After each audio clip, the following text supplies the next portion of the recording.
چلو جو ہوتا ہے اچھے کے لیے ہوتا ہے. اسی بہانے تمہاری تابش سے ملاقات تو ہوئی. پھر اس نے تمہاری وجہ سے اس ٹرسٹی کی ٹھیک ٹھاک پٹائی کی. مجھے تو کسی فلمی سین کی طرح لگ رہا ہے. ایک ولن ہیروئن پر گندی نگاہ ڈالتا ہے، پھر ہیرو اس کی صحیح سے خبر لیتا ہے. رمشا خوب انجوائے کر کے بول رہی تھی.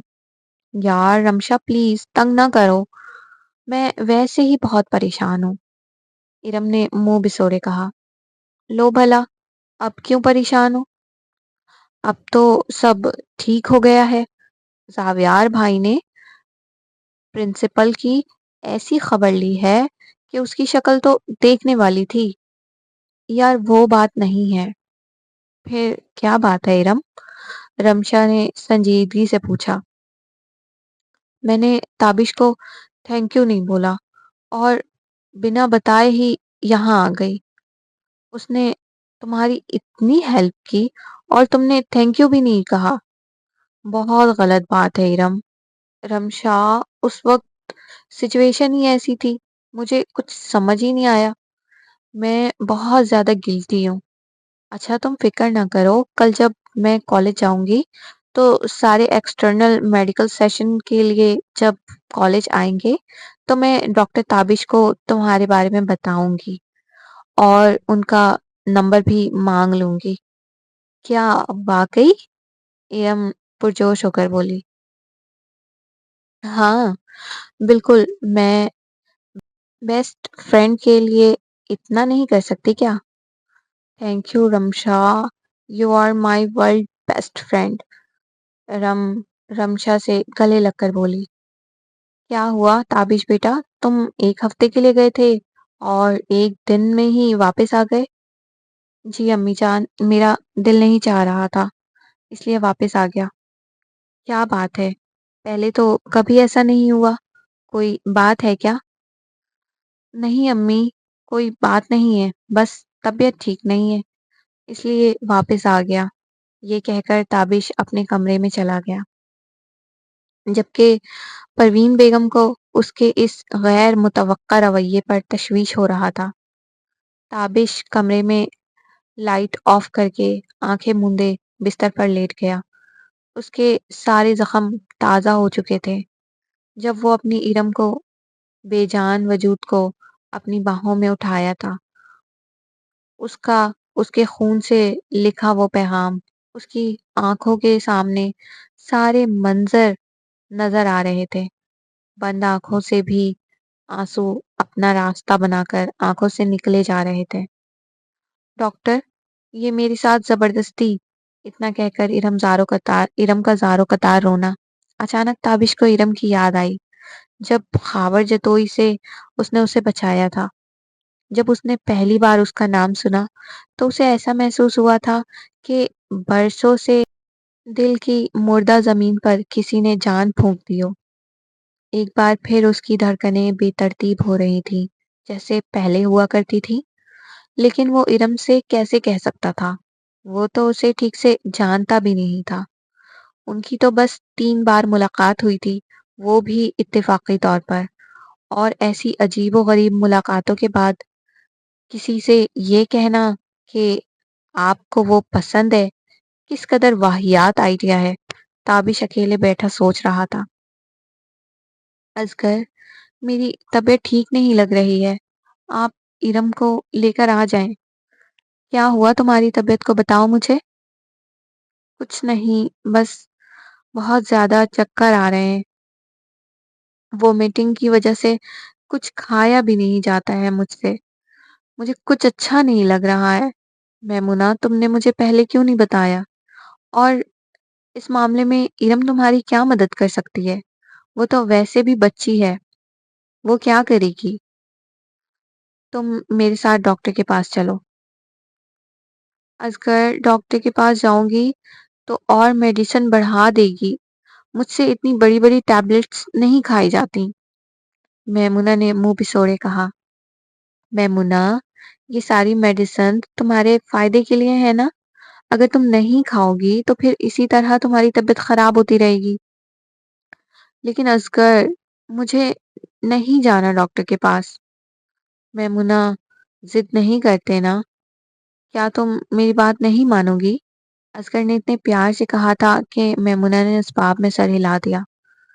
ویری گڈ میری جان، میں کال کر کے ڈاکٹر سے اپائنٹمنٹ فکس کرتا ہوں۔ زاویار، آپ آ گئے؟ زاویار کو گھر میں داخل ہوتا دیکھ کر آبرو بھاگتی ہوئی آئی، اس کے سینے سے جا لگی۔ ارے ارے، کیا ہو گیا میری نیلی آنکھوں والی گڑیا کو؟ اس کی بے چینی کو محسوس کرتے ہوئے زاویار نے پوچھا۔ مجھے آپ کی بہت فکر ہو رہی تھی، جب سے آپ گئے ہیں ایک سیکنڈ کے لیے بھی سکون سے نہیں بیٹھی۔ اچھا چلو روم میں چل کر باتیں کرتے ہیں، یہاں ارم رخسانہ بی بی ہمیں ایسے دیکھ سکتی ہیں۔ تو کیا ہوا، دیکھنے دے، میں نے کون سی چوری کی ہے؟ اپنے شوہر کو ہی تو گلے لگایا ہے۔ چلو ٹھیک ہے، اگر تمہیں یہیں کھلے میدان میں رومانس کرنا ہے تو مجھے کوئی اعتراض نہیں ہے۔ زاویار نے اس کی کمر پر ہاتھ رکھ کر اسے خود سے کستے ہوئے کہا۔ نہیں نہیں چھوڑیں، کوئی آ جائے گا، آبرو گھبرا کر بولی۔ اب کیا ہو گیا، ابھی تو بڑی شیرنی بن رہی تھی، زاویار نے شرارت سے کہا۔ زاویار پلیز چھوڑے نا، آبرو سر سے پیر کے ناخنوں تک سرخ ہو چکی تھی۔ دلہن بیگم، رخسانہ بی بی آواز لگاتے ہوئی آئیں تو زاویار اور آبرو کو ایسے دیکھ کر الٹے پیر بھاگی۔ اللہ، رخسانہ بی بی نے ہمیں دیکھ لیا، چھوڑے نا، مجھے کیا مسئلہ ہے؟ دیکھنے دو، رخسانہ بی بی کو بھی معلوم ہے ہم ہسبینڈ وائف ہیں۔ ہاں تو ہسبینڈ وائف کے پاس ایک عدد روم ہے، وہ وہاں بھی یہ سب کر سکتے ہیں۔ آبرو نے اپنی آئی برو چڑھائی۔ وہ سب تو ٹھیک ہے، لیکن اگر میری بیوی کو روم سے زیادہ کھلے میدان میں رومانس کرنا پسند ہے تو اس میں میری کیا غلطی ہے؟ زاویار نے معصوم سا چہرہ بنایا جیسے اسے کوئی خبر ہی نہ ہو۔ اچھا بابا، آپ جیتے، میں ہاری، ہوشیاری میں آپ سے کوئی نہیں جیت سکتا، آبرو نے ہار تسلیم کرتے ہوئے کہا۔ ہاں ہاں ہاں، اور بحث کرنے میں میری جنگلی بلی سے کوئی نہیں جیت سکتا۔ چلو، زاویار نے اسے اپنی باہوں کے گھیرے سے آزادی دی۔ ہائے اللہ، زاویار بھائی کتنے رومانٹک ہیں۔ سائیڈ میں کھڑی ارم جو چھپ کر سارا تماشا دیکھ رہی تھی، بھاگ کر روم میں آئی تو مسکراتی ہوئی سوچنے لگی، کیا تابش بھی ایسے ہی رومانٹک ہوں گے؟ پتہ نہیں یہ کل کب ہوگی اور کب رمشا مجھے تابش کا موبائل نمبر لا کر دے گی، میں ان سے کیسے اپنی محبت کا اظہار کروں گی؟ یہ سوچ کر جہاں وہ گھبراہٹ کا شکار ہو رہی تھی، وہیں شرم سے سرخ بھی ہوتی جا رہی تھی۔ تابش اور ارم دونوں کے دماغ میں ایک ہی بات چل رہی تھی، دونوں کے دل میں ایک دوسرے کے لیے احساسات پیدا ہو چکے تھے، لیکن کیا یہ آغاز محبت کا سفر اتنا آسان ہونے والا تھا؟ اس بات کا فیصلہ تو وقت کے ہاتھ میں تھا۔ آج کے ایپیسوڈ کا اختتام ہوا، تو آپ لوگوں کو میری یہ ایپیسوڈ کیسی لگی؟ اپنی رائے کا اظہار کامنٹ سیکشن میں ضرور دیں، مجھے بتایا کریں آپ لوگوں کو میری ناول کیسی لگ رہی ہے، اس سے میری حوصلہ افزائی ہو جاتی ہے تاکہ میں آپ لوگوں کے لیے اور اچھے اچھے پیارے پیارے ناولس لکھ سکوں۔ تو مجھے اپنی دعاؤں میں یاد رکھیے گا، اپنا بہت زیادہ خیال رکھیے گا۔ اللہ حافظ۔